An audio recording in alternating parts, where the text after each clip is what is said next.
Hi everyone, my name is Lisa Boucher, the award-winning author of Raising the Bottom, Making Mindful Choices in a Drinking Culture. For those of you who don't know me, maybe this is the first time tuning into the video, I talk and I blog about women and alcohol, families and alcohol, children, what's going on out in the world with the alcohol scene. I think we live in a wine culture now that is gone on steroids. We see drinking is prevalent in every activity and everything under the sun. And then I get questions constantly from parents who are going, how can I help my child not to turn to drugs and alcohol? Or I have a teenager who is drinking heavily. And I know parents don't want to hear it, but here's what I'm going to say. You've got to check your own vices and check yourself first. We can't expect that our children won't drink and drug if that's all that's been role modeled to them from the time they're little babies. I mean, we've all been out at a sports bar or a sports restaurant or the games or wherever, and kids are in their little baby carriers and the parents are drinking. They're walking around with solo cups.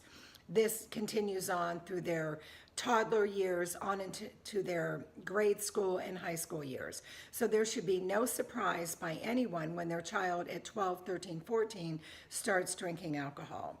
We have to get our own vices under control first. And as a recovering alcoholic who's been sober for 29 years, I work in healthcare and I was raised by an alcoholic mother. So I've got this 360 perspective and I'm looking at things that maybe would have changed the trajectory for me.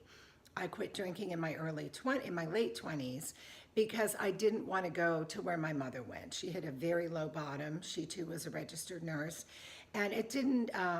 It rained down a lot of chaos on the family, a lot of dysfunction in our home. Nobody should have to live through that. It was a very difficult time. So I wanted to start talking about it, writing about it, and I know a little bit about in the book. I found women. I've got a couple letters from two physicians that were decided they were alcoholic. One was rather forced into treatment.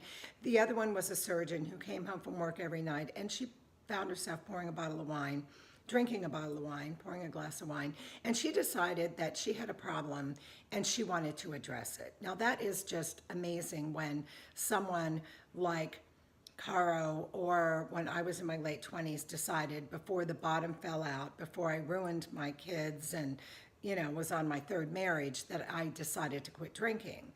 But we need to really be mindful of how alcohol is impacting us so that we can better understand how it impacts our children. So that is one way that kids start drinking early, is by having it role modeled in the home, and parents that do a lot of socializing, have a lot of people over, and there's alcohol 24/7. Kids grow up thinking this is normal. The other is another group of kids that they struggle. Their lives are hard. Many have lost parents to overdoses. Many are kids product of divorce situations where one of the parents decides not to stay engaged in the child's life. There's any plethora of reasons why kids will internalize feelings that they have a hard time articulating.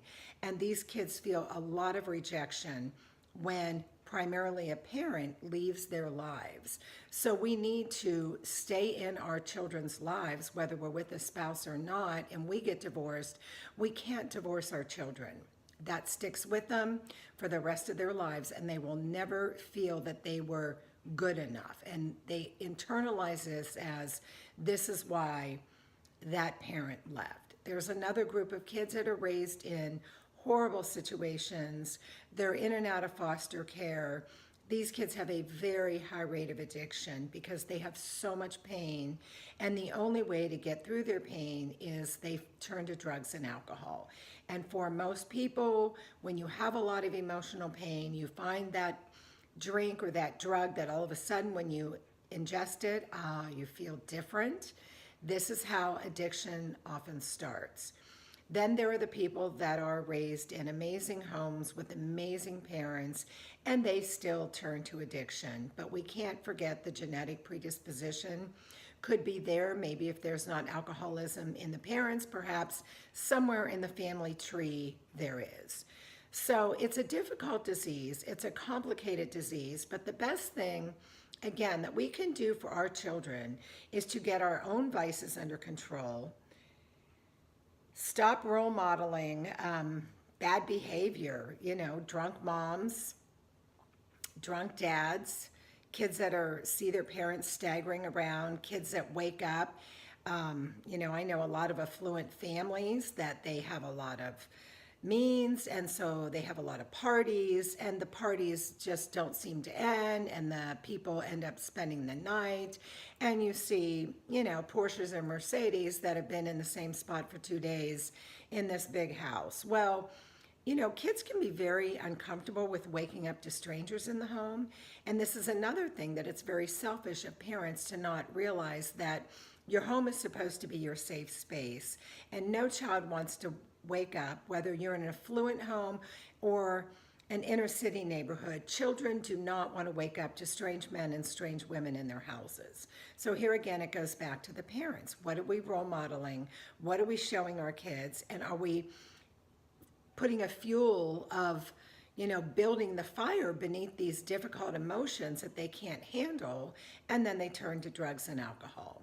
So I hope it gives you some things to think about, and check out my book. I think you'll love it. I'm getting a lot of really good feedback from people that are saying it's opened their mind and their eyes to some of their own behavior and what's going on in the world that they really weren't paying attention to. So hope it helps you, and talk to you later. Thanks.